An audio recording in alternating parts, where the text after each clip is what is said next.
ಈಗ ಇಷ್ಟು ಡೈಜೆಸ್ಟ್ ಮಾಡ್ಕೊಳ್ಳಿ, ಆಮೇಲೆ ಮಾತಾಡೋದು ಮಿಕ್ಕಿದ್ದು. 100 ದಿನನೋ 200 ದಿನನೋ 500 ದಿನನೋ 700 ದಿನನೋ ಮಾತಾಡ್ತೀನಿ ಅದೆಲ್ಲ.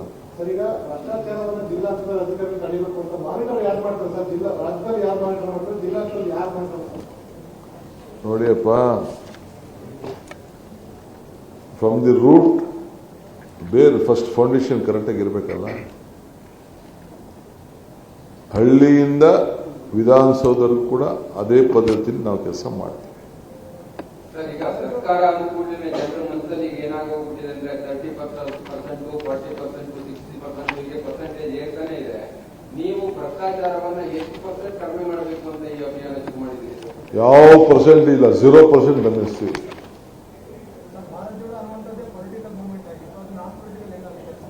ಯಾರು ಹೇಳಿದ್ದು ಪೊಲಿಟಿಕಲ್ ಮೂವ್ಮೆಂಟ್ ಅಂತ?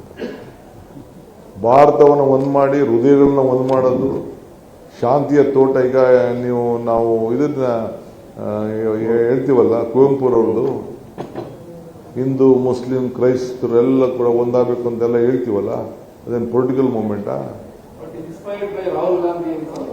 ಒಬ್ಬೊಬ್ಬರು ಲೀಡರು ಒಂದೊಂದು ಕೆಲಸ ಮಾಡಿರ್ತಾರೆ. ಸರ್, ಈಗ ಆಲ್ರೆಡಿ ಇಲಾಖೆ ಹೇಳಿದ್ರು ಸರ್, ನೀವು ಕಲೆ ಸಾಹಿತ್ಯ ಸಂಸ್ಕೃತಿ ಕ್ರೀಡೆ ಅಂತ ಮಾಡಲಿಕ್ಕೆ ಆ ಥರದ ಸಂಘಟನೆ ಮಾಡಲಿಕ್ಕೆ ಆದೇಶ ಮಾಡಲಿಕ್ಕೆ ಇಲಾಖೆ ಹೇಳಿದ್ದಾರೆ.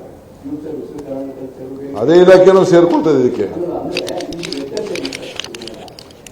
ನೀವು ಮುಂದಕ್ಕೆ ಅದೆಲ್ಲ ರೂಪ ಕೊಡ್ತೀನಲ್ಲ, ಆಗ ಪ್ರಶ್ನೆಗಳು ಕೇಳಿ. ಇಲ್ಲೇ ಬಂದು ಪ್ರೆಸ್ ಕಾನ್ಫರೆನ್ಸ್ ಮಾಡ್ತೀನಿ, ಯಾವ ಡಿಪಾರ್ಟ್ಮೆಂಟ್ ಅದನ್ನು ಡ್ರೈವ್ ಮಾಡ್ತಾರೆ ಅಂತ ತಿಳಿಸ್ತೀವಿ.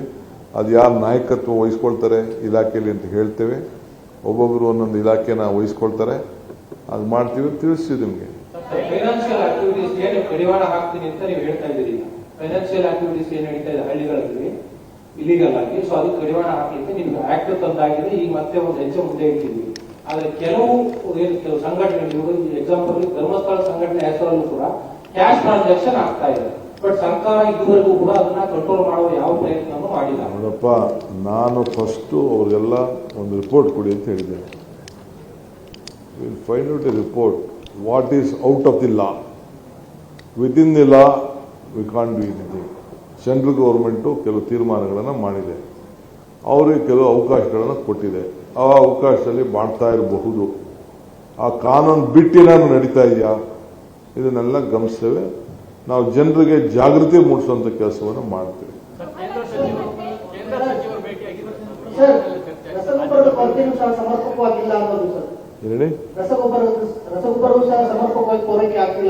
ಖಂಡಿತ ಅದರ ಬಗ್ಗೆ ಕೂಡ ಚರ್ಚೆ ಮಾಡಿದ್ದೀವಿ. ಲಿಸ್ಟ್ ಇದೆ ನನ್ನ ಹತ್ರ. ಅದಕ್ಕೆ ನಾವು ಜಾಗೃತಿ ಮೂಡಿಸುವಂಥದ್ದು. ಮಳೆ ಬರ್ತದೆ, ಮುಂಜಾಗ್ರತೆಯಾಗಿ ನಾವು ಈಗ ಪ್ರೈಮ್ ಮಿನಿಸ್ಟರ್ ಕೂಡ ಹೇಳಿಲ್ವಾ, ಅವರು ಕೂಡ ಏನು ಬೇಕೋ ಅದಕ್ಕೆ ಕೇಳಿದ್ದಾರೆ. ನಾವು ಏನು ಬೇಕು ಹೇಳಿದ್ದೀವಿ. ನಾನು ಅದ್ರ ಬಗ್ಗೆ ಎಲ್ಲ ಸಪ್ರೇಟ್ ಮೀಟಿಂಗ್ ಬೆಳಗ್ಗೆ ಕೂಡ ನಾನು ಮಾಡಿದ್ದೀನಿ. ಈ ಮೀಟಿಂಗ್ ಪ್ರಾರಂಭ ಮಾಡೋಕ್ಕಿಂತ ಮುಂಚಿತವಾಗಿ ಎಜುಕೇಷನ್ ಸಂಬಂಧಪಟ್ಟಂತೆ ಮಕ್ಕಳ ಅಡ್ಮಿಷನ್ ವಿಚಾರದಲ್ಲಿ ಕೂಡ ಚರ್ಚೆ ಮಾಡಿದ್ದೀನಿ. ಯೂನಿಫಾರ್ಮ್ನ ಶೂಸ್ ಎಲ್ಲ ಕೂಡ ಕಂಪಲ್ಸರಿ ಏನು ಟೈಮ್ ಲೈನಲ್ಲಿ ಕೊಡಬೇಕು ಅದನ್ನು ಕೂಡ ತಿಳಿಸಿದ್ದೀನಿ. ಜೊತೆಗೆ ಇಲ್ಲಿ ಕೆಲವು ಈಗ ಮಕ್ಕಳ ಅಡ್ಮಿಷನಲ್ಲಿ ಕೆಲವು ಒಂದೇ ಮಗು 2 ಮಕ್ಕಳು ಇರೋ ಕಡೆ 749 ಶಾಲೆಗಳಿದೆ. ಅಂಥದ್ದು ಏನು ಮಾಡಬೇಕು?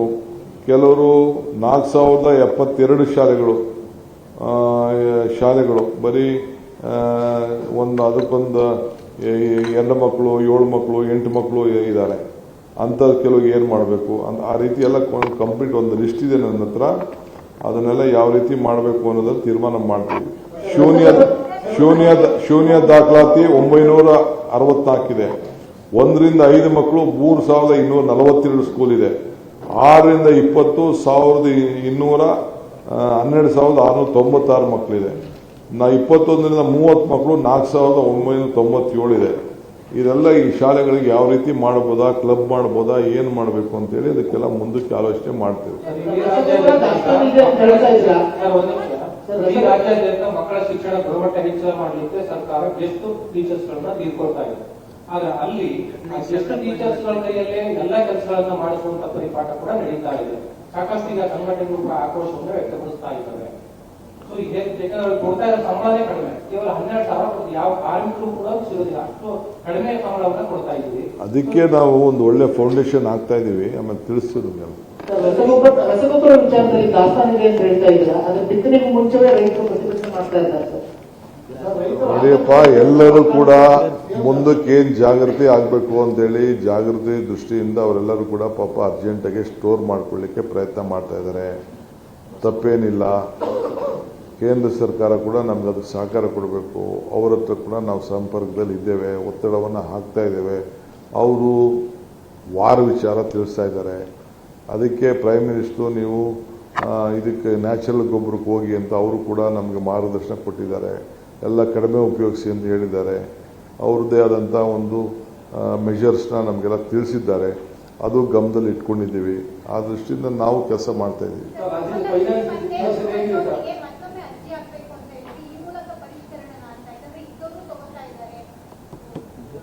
ಅದಕ್ಕೆ ಅಮ್ಮ, ನೀ ಮನೆ ಯಜಮಾನಿನ ಬೇರೆ ಯಜಮಾನಿನ ಅಂತ ತಿಳ್ಕೊಳಕ್ಕಿಲ್ವಾ?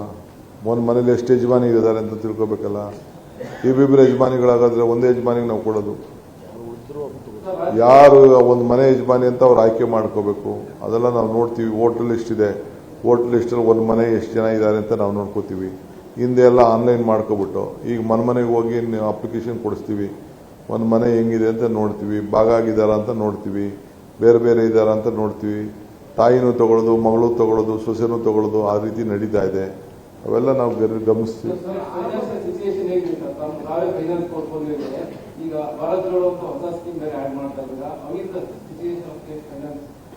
ಈ ಇಡೀ ದೇಶ ನಮ್ಮ ಫೈನಾನ್ಸ್ ನ ಮೆಚ್ಚಿದೆ.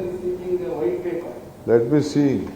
ಈಗ ಟೈಮ್ ಇದೆ, ಮನೆ ಮಾತಾಡೋಣ. ಒಂದೇ ದಿನಕ್ಕೆ ಬಿಜೆಪಿ ತರ ನೀವ್ ಯಾಕೆ ಮಾಡೋದು? ಪಾಪ ಟೌನ್ಶಿಪ್ ವಿಚಾರದಲ್ಲಿ ಕಾನೂನು ಹೋರಾಟ ಮತ್ತೆ ಇದಕ್ಕೆ ಸಿದ್ಧ ಅಂತ ಕುಮಾರಸ್ವಾಮಿ ಹೇಳಿದ್ದಾರೆ. ಕಾನೂನು ಹೋರಾಟಕ್ಕೆ I wish them good luck. ಏನ್ ಕುಮಾರಸ್ವಾಮಿ ಮಾರ್ಗದರ್ಶನ ಕೊಟ್ಟರು, ಆ ಮಾರ್ಗದರ್ಶನದಲ್ಲೇ ಟೌನ್ಶಿಪ್ ಆಗ್ತಾ ಇರೋದು. ನಿನ್ನೆ ಪ್ರೈಮ್ ಮಿನಿಸ್ಟರ್ ಭೇಟಿ ಮಾಡಿದ್ದೀನಿ. ಪ್ರೈಮ್ ಮಿನಿಸ್ಟರ್ ಹೇಳಿದ್ರು, ನಾನು 7-8 ಟೌನ್ಶಿಪ್ ಮಾಡಿದ್ದೆ ಇಡ್ಲಿಕ್ಕೆ, ನೀನು ಒಳ್ಳೆ ಕೆಲಸ ಮಾಡ್ತಾ ಇದೆಯಾ, ಬೆಂಗಳೂರಿಗೆ ಜಾಸ್ತಿ ಒತ್ತಡನ ಕಡಿಮೆ ಮಾಡಬೇಕು ಅಂತ ನನಗೆ ಕಿವಿ ಮಾತಾಡಿದ್ದಾರೆ. ಅವ್ರದ್ದು ಕೂಡ ನನ್ನ ಗಮನದಲ್ಲಿ ಇಟ್ಕೊಂಡು ನಾವು ಮಾಡ್ತಾ ಇದ್ದೇವೆ.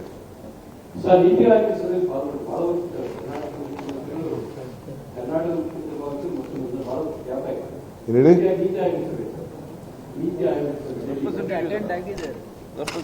ನಿಮ್ಮೆಲ್ಲ ಭಾವನೆ ಅಂತ ನಾನು ಭೇಟಿ ಕೊಟ್ಟಿದ್ದೀನಿ. ಮೀಟಿಂಗಲ್ಲಿ ಪಾರ್ಟಿಸಿಪೇಟ್ ಮಾಡಿದ್ದೀನಿ. ನನ್ನ ವಿಚಾರ ತಿಳಿಸಿದ್ದೀನಿ. ನನ್ನ ವಿಚಾರಕ್ಕೆ ಸ್ಪಂದಿಸಿದ್ದಾರೆ. ನೀವು ಕೇಳಿ ನೋಡಿ ಬೇರೆಯವ್ರನ್ನ. ನನ್ನ ಆಚಾರ ವಿಚಾರನ ಯಾವ ರೀತಿ ಪ್ರೈಮ್ ಮಿನಿಸ್ಟರ್ ಒಪ್ಕೊಂಡ್ರು, ಯಾವ ರೀತಿ ಉದಾಹರಣೆ ತೆಗೆದುಕೊಂಡ್ರು, ನಾನು ಏನು ಹೇಳಿದ್ದನ್ನು ಯಾವ ರೀತಿ ಒಪ್ಕೊಂಡ್ರು ಅನ್ನೋದನ್ನ ಅಲ್ಲಿ ಇದ್ದಂಥ ಬೇರೆ ಯಾರು ನಮ್ಮ ಸ್ಟೇಟ್ ಮಿನಿಸ್ಟರ್ಗಳಿದ್ರು, ಯಾರು ಟೀಕೆ ಮಾಡೋಂಥವ್ರು ಇದ್ರು, ಅವ್ರು ಕೇಳಿ ಅವ್ರು ಹೇಳ್ತಾರೆ.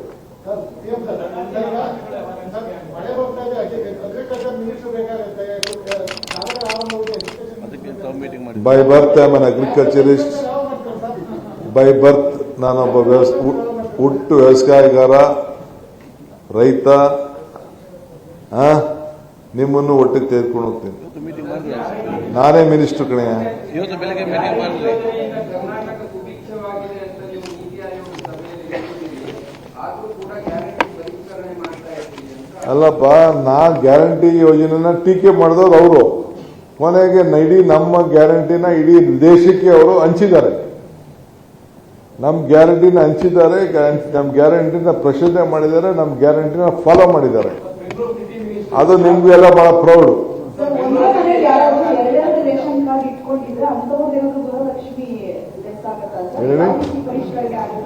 ಈಗೆಲ್ಲ ಫಸ್ಟ್ ಅಪ್ಲಿಕೇಶನ್ ಕಾಲ್ ಫಾರ್ ಮಾಡ್ತೀವಿ, ಅಪ್ಲಿಕೇಶನ್ ಕೊಡ್ತೀವಿ, ಅವ್ರು ಬರಲಿ, ಆಮೇಲೆ ಮೀಟಿಂಗ್ ಮಾಡ್ಬಿಟ್ಟು ನಾವೆಲ್ಲ ತಿಳಿಸ್ತೀವಿ.